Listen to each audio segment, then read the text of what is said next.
日はですね、朗読、ささやき朗読をしていきたいと思います。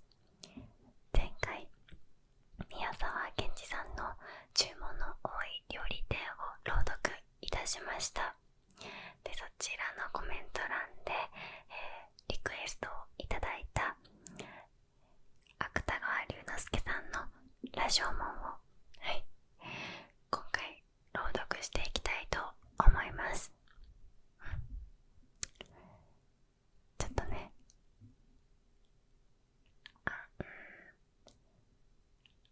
すごいリラックスして寝る時の内容なのかわかんないんですけど、面白いのでぜひ、楽しんでください。きっと教科書で読んだことある人も多いのかなと思います。それではお楽しみください。ある日の暮れ方のことである。一人の下人が羅生門の下で雨闇を待っていた。広い門の下にはこの男の他に誰もいない。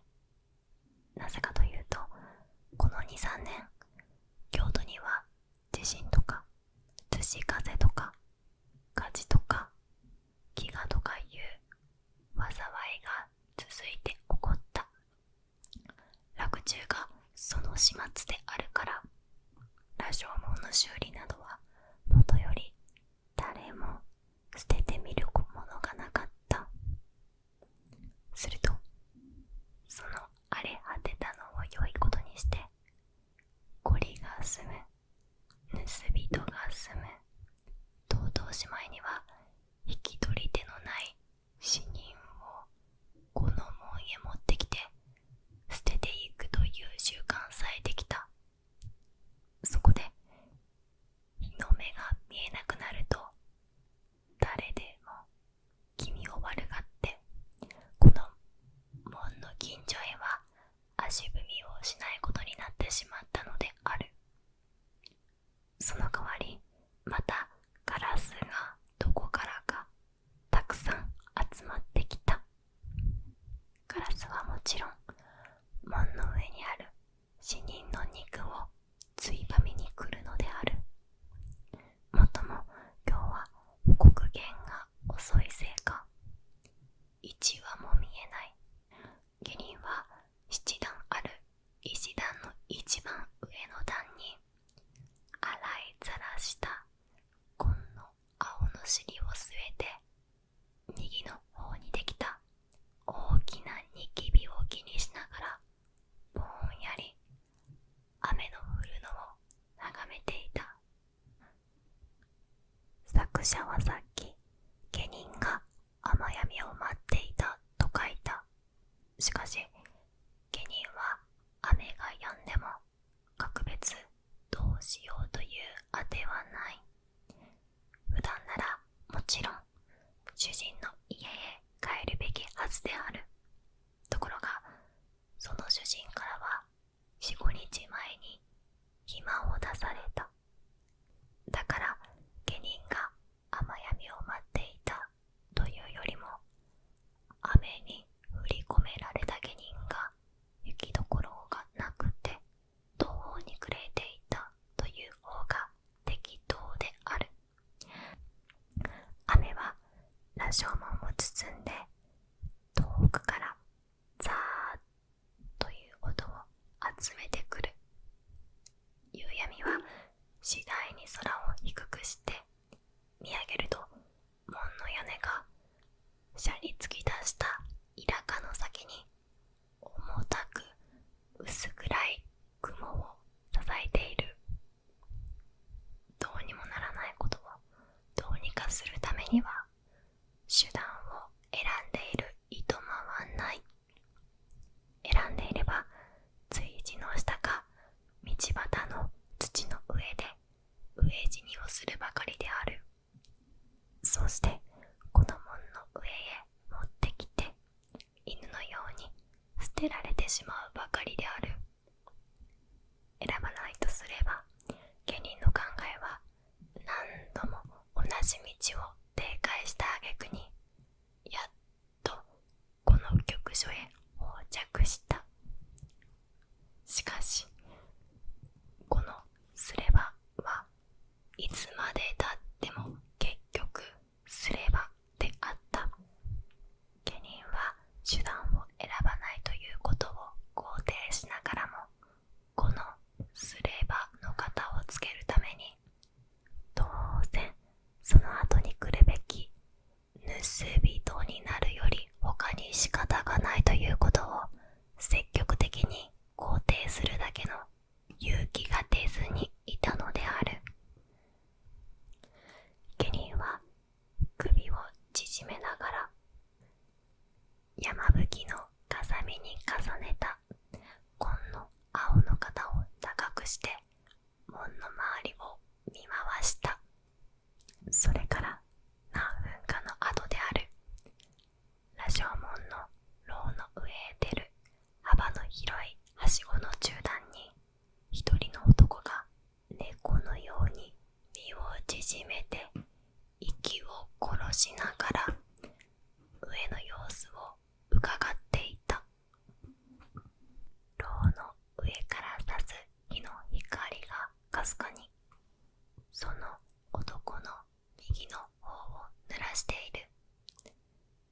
短いひげの中に赤く海を持ったニキビのある方である。下人は初めからこの上にいる者は死人ばかりだと高をくくっていた。それがはしごを2、3段登ってみると、上では誰か火を灯して、しかもその火をとここっと動かしているらしい。この雨の夜にこの羅生門の上で火を灯しているからはどうせただのものではない。下人はヤモリのように足元を盗んでやっと急なはしごを一番上の段まで這うようにして登り詰めた。そうして体をできるだけ平らにしながら顎をできるだけ前へ出して恐る恐る牢の内を覗いてみた。見るとその死骸は皆それがかつて生きていた人間だという事実さえ疑われるほど土をこねて作った人形のように口を開いたり手を伸ばしたりしてゴロゴロ床の上に転がっていた。しかも肩とか胸とかの高くなっている部分にぼんやりした日の光を受けて低くなっている部分の影を一層暗くしながら永久に推しのごとく黙っていた。下人はそれらの死骸の腐乱した周期に思わず鼻を覆った。しかしその手は次の瞬間にはもう鼻を覆うことを忘れていた。ある強い感情がほとんどことごとくこの男の嗅覚を奪ってしまったからだ。下人の目はその時初めてその死骸の中にうずくまっている人間を見た。岩田色の着物を着た背の低い痩せた白髪頭の猿のような老婆である。その老婆は右の手に火を灯した松の木切れを持ってその死骸の一つの顔を覗き込むように眺めていた。髪の毛の長いところを見ると多分女の死骸であろう。ちょうど猿の親が猿の子のしらみを取るようにその長い髪の毛を一本ずつ抜き始めた。髪は手に従って抜けるらしい。その髪の毛が一本ずつ抜けるのに従って下人の心からは恐怖が少しずつ消えていった。そしてそれと同時にこの老婆に対する激しい憎悪が少しずつ動いてきた。いや、この老婆に対すると言っては語弊があるかもしれない。むしろあらゆる悪に対する反感が一部ごとに強さを増してきたのである。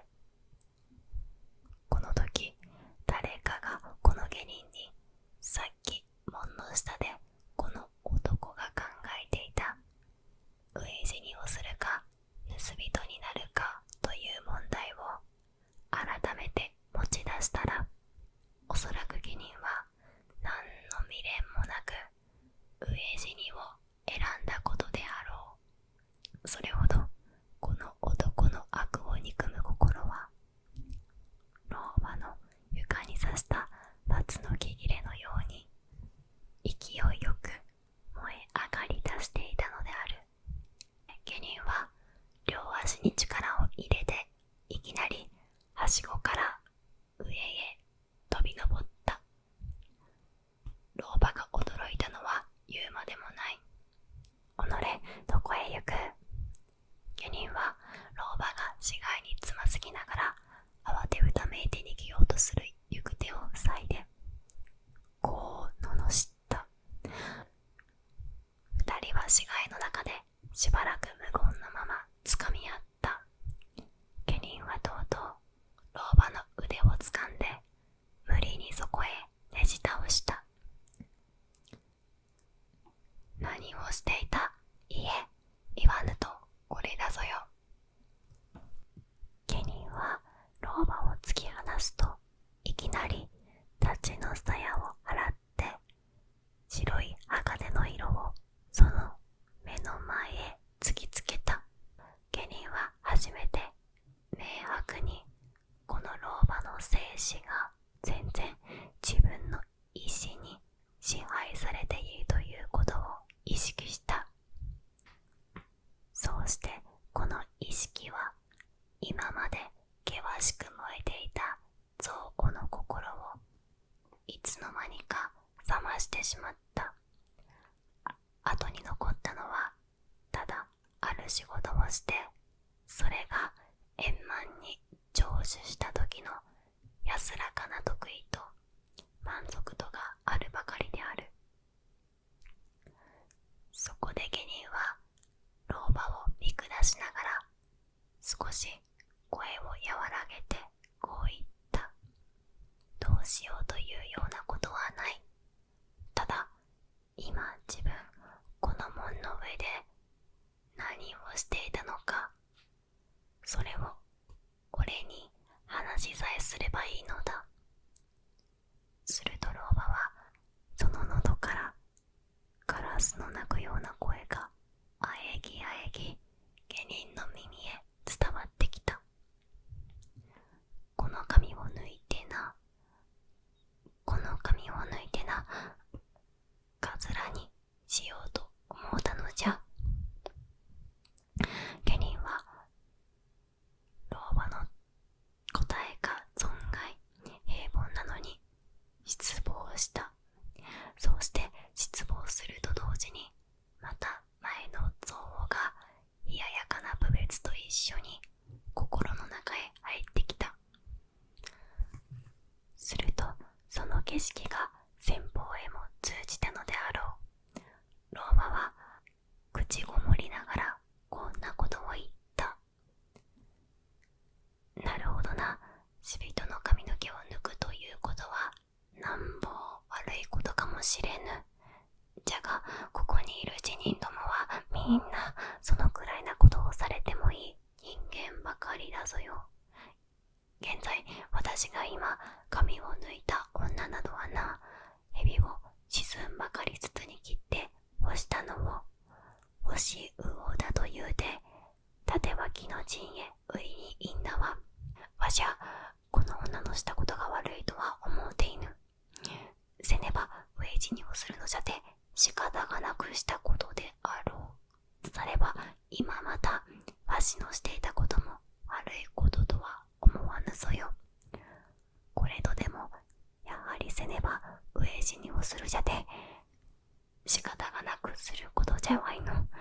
じゃてその仕方がないことをよく知っていたこの女は大方わしのすることも多めに見てくれるであろう。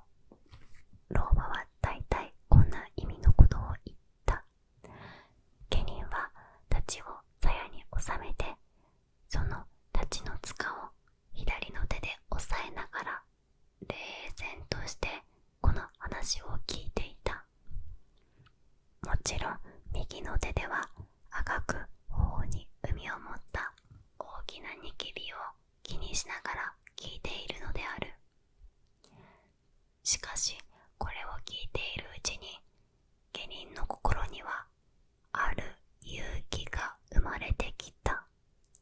それはさっき門の下でこの男にはかけていた勇気である。そうしてまたさっきこの門の上へ登ってこの老婆を捕まえた時の勇気とは全然反対な方向に動こうとする勇気である。下人は飢え死にをするか盗人になるかに迷わなかったばかりではない。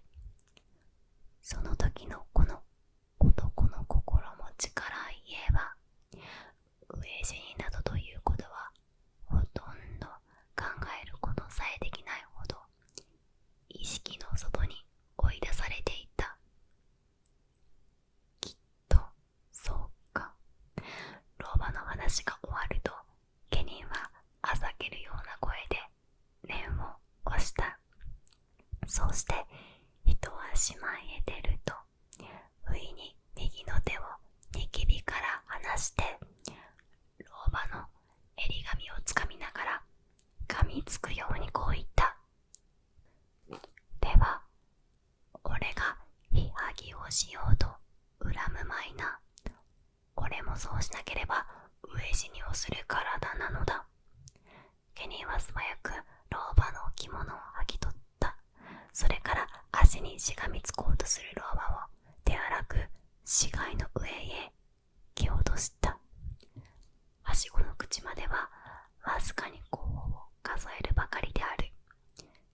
下人は剥ぎ取った岩田色の着物を脇に抱えて瞬く間に急なはしごを夜の底へ駆け下りた。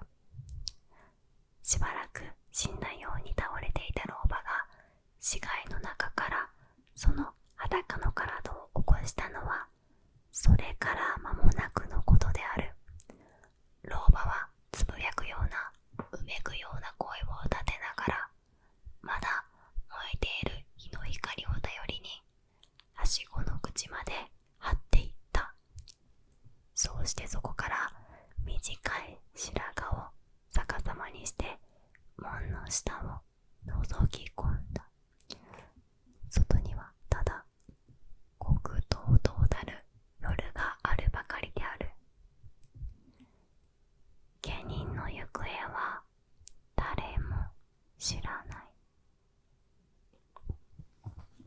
い。いかがでしたでしょうか。本日は芥川龍之介さんの羅生門を朗読いたしました。はい。なんか善とか悪とかって何なんだとか、その基準は何なんだっていう本当に終わらない正解のない議論が広がりそうなお話だなと思います。あとなんか最後下人の行方は誰も知らないっていう一文で終わってるんですけど、この終わり方とか言葉とか好きですね。それは置いといて、この文章の先に続く文章、下人の行方はどうだったのかっていうのをなんか大喜利みたいな感じで考えるのも楽しそうだなと思いました。考えとけばよかったな。